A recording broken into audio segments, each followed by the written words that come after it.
Le courant pour une écologie humaine a pour ambition de prendre soin de toute la personne et de toutes les personnes. Son espérance, c'est de relancer une dynamique vertueuse entre l'humain et son environnement. Nous vous souhaitons la bienvenue dans ce nouveau podcast où sont valorisées les initiatives et réflexions qui mènent vers un monde mieux relié et bienveillant. Bonjour Isor Manchon, merci pour votre présence aujourd'hui. Peut-être pourriez-vous commencer par vous présenter en quelques mots s'il vous plaît. Je suis Isor Manchon et je suis experte en stratégie d'innovation. J'ai passé une formation en sciences humaines et sciences politiques. J'ai travaillé pendant plus de 10 ans comme chef de projet sur des projets d'innovation, notamment en transition énergétique. Et je me suis formée à l'accompagnement à l'innovation dans une école de design pour pouvoir accompagner des structures, quelles qu'elles soient, à mieux comprendre leurs enjeux, leurs besoins et à développer des outils et des stratégies pour y apporter des réponses différentes, innovantes, pertinentes et durables. Le design est un élément surprenant de votre remarquable parcours professionnel. Pourquoi et surtout comment vous êtes-vous familiarisé avec cette discipline ?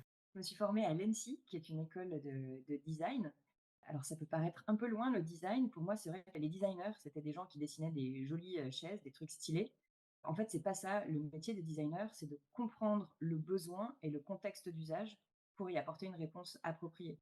Et donc, par exemple, pour une chaise, en fait, le contexte d'usage d'une grand-mère qui veut s'installer confortablement dans son salon sans risquer d'escar, ou d'un cafetier qui a besoin tous les jours de monter et de démonter sa terrasse, dans les deux cas, on s'assied, mais c'est pas du tout le même objet qui va être produit. Précisément sur cette question du besoin et de l'adaptation à certains contextes, la crise de la biodiversité fait définitivement partie de vos sujets de prédilection et de vos enjeux. Pourriez-vous nous rappeler le bilan actuel de cette crise et qu'est-ce que cela dit de la relation des modernes aux vivants ? Aujourd'hui, on commence à parler de la crise de la biodiversité. Certains parlent d'une 6e extinction de masse.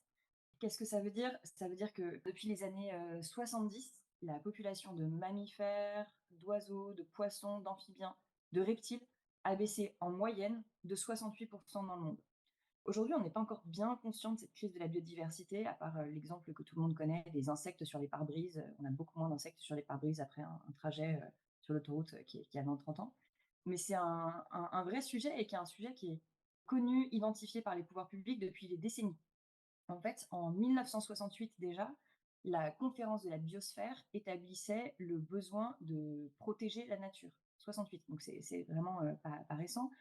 En 92, le sommet de la Terre à Rio a reconnu de façon juridiquement contraignante, et la France a signé ces documents-là, que la conservation de la biodiversité était un devoir pour l'humanité. Aujourd'hui, la France s'est engagée dans des stratégies nationales de la biodiversité qui avaient pour but au départ de stopper la perte de biodiversité, et comme on n'a pas réussi aujourd'hui, de réussir à restaurer.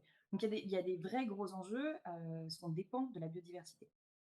Comment est-ce qu'on explique cette crise de la biodiversité ? Il y a tout un faisceau de raisons. Je voudrais revenir quand même sur 2 ou 3 choses essentielles. La première, c'est la question de l'amnésie environnementale. Il y a un psychologue américain, Peter Kahn, qui a posé ce concept. En fait, l'idée, c'est que de génération en génération, on s'habitue à un état dégradé du monde. C'est-à-dire que notre cadre de référence évolue.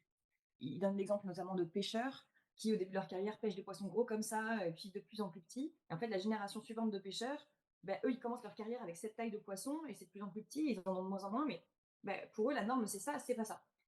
Donc il y a une amnésie de génération en génération qui fait qu'on ne se rend pas bien compte de la dégradation progressive du monde. La deuxième chose que les chercheurs mettent beaucoup en avant, c'est la notion d'extinction de l'expérience de nature. C'est-à-dire qu'on vit de moins en moins en contact avec la nature. Donc on s'est au départ d'ailleurs isolé de manière très volontaire, parce que ça représentait des dangers, personne n'avait envie de se faire dévorer par un ours en sortant de chez lui. Mais du coup, on s'est déconnecté de cette nature, aussi bien de manière directe. Aujourd'hui, en moyenne, un être humain est à quasiment 10 km de la zone naturelle la plus proche. Enfin, c'est un éloignement physique réel. Et c'est un éloignement qui est aussi symbolique et indirect. Il y a des études qui ont analysé les dessins animés Pixar et Disney et qui ont vu que depuis les années 40, il y a de moins en moins de biodiversité présente dans les dessins animés, aussi bien en termes de nombre que de diversité. Et d'ailleurs, il suffit d'y penser. Si on passe de Cendrillon qui se fait aider par les souris et les oiseaux pour coudre sa robe à Wall-E, on n'est pas du tout dans les mêmes univers. Donc on a plus cette habitude. Et si on connaît moins bien, on y est moins sensible et de fait, on aura moins envie de protéger cette biodiversité qu'on connaît moins. Il y a un philosophe que j'aime bien, c'est Baptiste Morisot, qui a beaucoup travaillé sur la question du vivant En fait, lui, il pose l'hypothèse que la crise écologique actuelle, plus que la crise de l'environnement d'un côté et des sociétés humaines de l'autre, c'est une crise de nos relations aux vivants. Pour lui, enfin, et pour d'autres, hein, la nature est devenue un décor aux activités humaines et on a complètement oublié que les autres formes de vie font littéralement le monde par leur présence. Il nous explique que la microfaune des sols fait littéralement les forêts et les champs. Les forêts et la vie végétale des océans fabriquent l'atmosphère respirable qui nous accueille. Voilà, on n'est pas juste dans un décor, en fait, on est tout à fait dépendant des autres formes de vie pour vivre. Et en fait, à partir du moment où le monde du vivant est tombé hors du champ de l'attention collective, parce que justement nos aménagements ont bien fait en sorte qu'on n'ait pas besoin de se préoccuper de savoir s'il y a un ruisseau potable à proximité, parce qu'en fait on a l'eau courante au robinet, l'urbanisation et le confort nous ont permis de ne plus prêter attention à tout ça, et du coup on a complètement oublié que habiter, là je reprends le bâtiment réseau, habiter c'est toujours cohabiter. On ne peut pas vivre sans les autres formes du vivant. Isor Monchon, vous êtes ici pour nous parler justement d'un projet inspirant qui apporte des solutions architecturales pour transformer notre rapport au vivant. Il s'agit de l'École des sciences et de la biodiversité de Boulogne-Billancourt. Pouvez-vous nous en dire un peu plus à ce sujet? Alors, l'école de la biodiversité à Boulogne-Billancourt, qu'est-ce que c'est? C'est une école primaire qui se situe à Boulogne-Billancourt, comme son nom l'indique, et qui annonce dans son projet, enfin vraiment son ambition, c'est d'accueillir aussi bien la biodiversité que le projet pédagogique de l'école. Alors, comment ça se passe? En fait, il y a une toiture qui est plantée, il y a une forêt carrément en toiture. Les murs extérieurs de l'école sont conçus aussi pour accueillir la biodiversité, que les plantes puissent se développer, qu'il puisse y avoir des nichoirs. Et au sein de l'école, il y a un projet pédagogique. Donc forcément, quand je tombe sur ce projet, je me dis: «Mais attends, là, on tient quelque chose pour, travailler sur notre, crise de l'expérience, sur notre relation au vivant», et c'est d'autant plus important que c'est une école. Or, on sait très bien que, les expériences de nature qu'on fait quand on est jeune vont être hyper déterminantes sur la relation qu'on a au vivant et sur la volonté qu'on va avoir par la suite de le préserver ou de faire quelque chose en faveur du vivant. Et cette école, elle a donc comme objet, comme ambition au départ, vraiment d'accueillir en un même lieu et en un même projet le projet scolaire et la biodiversité. Donc je me suis dit que c'était un super cas d'étude pour voir si ou dans quelle mesure l'architecture pouvait être une réponse à la crise du vivant. C'est une école qui présente un bilan remarquable d'un point de vue écologique. C'était une expérimentation et ils ont eu à cœur de la documenter. Et donc, il y a régulièrement un suivi qui est fait par des écologues avec des observations et des prélèvements qui sont faits sur le terrain. Et en fait, ils ont recensé 345 espèces vivantes. C'est énorme. C'est l'équivalent en fait de ce qu'on trouve dans un parc urbain. C'est d'autant plus positif que cette école, elle a été construite sur les anciens terrains des usines Renault à Boulogne-Billancourt. Donc en fait, c'était un lieu industriel, c'était un des anciens hangars, pas du tout un lieu de nature. Donc on a fait revenir par ce projet une nature équivalente à ce qu'on trouve ouais, dans un parc. Clairement, c'est un bâtiment qui a été remarquable aussi parce qu'il a mis en œuvre un certain nombre d'innovations. Il y a des innovations techniques dans le mode de construction, des innovations qui ont été largement documentées, qui sont saluées par la profession. Un exemple, le mur extérieur, en fait, il est constitué à partir de blocs de béton préfabriqués, ce qui a permis d'accueillir des nichoirs pour accueillir des espèces vivantes, des oiseaux, et de prévoir aussi des rigoles pour que l'eau circule le long du mur au lieu d'être évacuée le plus vite possible, et permettre ainsi le développement de la vie. Il n'y a pas de vie sans eau. Ça a été innovant aussi dans la manière de concevoir le projet. C'est un projet qui est ultra pluridisciplinaire. Il y a eu des expertises, des regards croisés. Par exemple, en fait, déjà ce projet, il est notamment né de l'expertise de paysagistes qui ont voulu proposer un écosystème en hauteur pour que ce soit, en fait, paradoxalement, loin des passants, loin du monde, et donc que ça puisse être un refuge en fait pour la biodiversité. Ils ont fait appel donc à l'expertise d'un écologue, Aurélien Huguet, qui a permis d'identifier des espèces de la région pour lesquelles en fait, cette école pourrait être un point de relais intéressant. C'est lui qui a notamment beaucoup travaillé sur la conception des nichoirs qui ont été intégrés dans les parois. Donc, dans la manière de concevoir le projet, on a quelque chose qui est très différent. C'est un projet qui a induit des changements de perspective. Donc, j'ai déjà évoqué l'eau qu'on a fait circuler lentement. Enfin, ça, c'est un changement qui, on ne se rend pas forcément compte quand on ne travaille pas dans l'architecture. Mais aujourd'hui, l'architecture, son but, c'est d'évacuer l'eau le plus vite possible. L'eau, elle peut faire vieillir les bâtiments, enfin, ça amène de la pourriture. Aujourd'hui, on veut surtout que l'eau ne rentre pas et soit évacuée. Mais sans eau, à nouveau, pas de vie. Donc, on a besoin, au contraire, de la garder pour faire pousser des végétaux, etc. Un autre énorme changement, c'est à la fois un bâtiment et un paysage qui a été livré. En architecture, quand on livre un bâtiment, il est livré ce qu'on appelle en parfait état d'achèvement. Et à partir de là, le bâtiment ne fait que se dégrader. Là, ce qu'ils ont livré, c'est aussi un paysage. Et donc là, la livraison, au contraire, c'est un point de départ. Donc oui, l'architecture peut faire des choses pour changer la manière dont on conçoit notre habitat et les architectes, eux, ont engagé, sur un chemin, une réflexion très différente. Mais alors, quelles spécificités architecturales ont été mises en place afin de faciliter le développement de la biodiversité? Et quels ont été les possibles bénéfices de ces dernières sur la biodiversité? Une des choses qui est intéressante dans ce bâtiment, c'est qu'il a été livré en 2014. Il y a quasiment 10 ans, ça permet d'avoir déjà un bon retour d'expérience. On n'est pas en train d'analyser un truc qui vient d'être livré et dont on ne sait pas ce que ça va devenir. Pour voir ce que l'architecture donne en termes de biodiversité, ce qu'il faut aussi, c'est justement changer de regard, pas rester au niveau du bâtiment, mais regarder le niveau du quartier, de la région, etc. En fait, l'écosystème sur le toit aujourd'hui fonctionne bien, notamment parce qu'il a été pensé en termes de continuité écologique. L'écologue qui a travaillé sur le projet, il a regardé quels étaient les écosystèmes environnants. Et en fait, il faut que cet écosystème sur le toit il puisse entrer en écho, en relation, qu'il ne soit pas isolé. Ce toit à Boulogne, en fait, il fonctionne en ce qu'on appelle en pas japonais. Ça permet aux espèces de se déplacer entre des réservoirs de biodiversité plus importants, entre des forêts, des parcs plus importants à proximité. Les pas japonais, il faut imaginer un petit système de pierres les unes à côté des autres qui permettent de se déplacer, mais sans avoir une autoroute. En fait, cette école, je vous ai dit qu'elle était sur les anciens terrains des usines Renault. En fait, elle a été développée vraiment dans une ZAC qui s'appelle la ZAC du Trapèze, donc la zone d'aménagement concerté, qui s'étend sur plusieurs hectares. Et donc, c'est vraiment tout un nouveau quartier qui a vu le jour. Avant d'arriver à la conception de cette école, il y a eu une conception du quartier et des différents axes. Les concepteurs de ce quartier ont vraiment eu cette idée de la Seine, d'un grand parc qui allait pouvoir accueillir une biodiversité qui se diffuserait par capillarité dans toutes les rues, dans tous les bâtiments, jusque sur les balcons, etc. À une échelle plus large, pouvez-vous nous dire que l'école fut une bonne chose pour les écosystèmes environnants? Sur l'histoire du changement d'échelle, donc c'est important de replacer le bâtiment dans son quartier, mais aussi plus largement. C'est-à-dire que je vous ai déjà dit que vraiment d'un point de vue hyper local, l'écosystème local fonctionnait bien et que c'était un succès. Est-ce que globalement le bâtiment pour autant a eu un impact positif sur la biodiversité? Pour répondre à cette question-là, il faudrait faire une analyse plus globale et calculer ce qu'on appelle la biodiversité grise. La biodiversité grise, en fait, c'est le cumul des impacts positifs et négatifs sur les écosystèmes induits par un projet.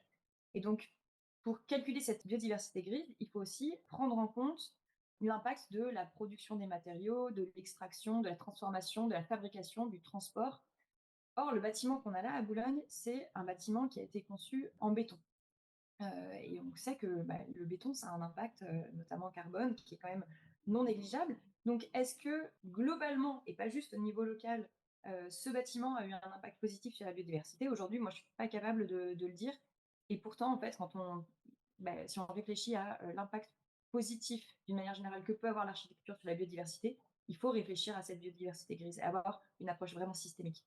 Du coup, il faut avoir en tête que l'architecture peut être un élément de réponse, mais dans une réflexion plus large. C'est-à-dire que l'architecture ne sera jamais neutre. Elle va de toute façon consommer de l'espace et des ressources.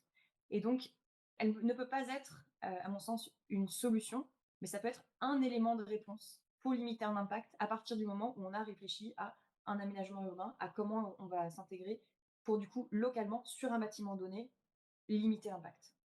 Parlons un peu des occupants de cette école. Comment fonctionne aujourd'hui la relation entre le vivant et les enfants ou le corps enseignant? Ce projet est-il un succès humain et participe-t-il au vivre ensemble?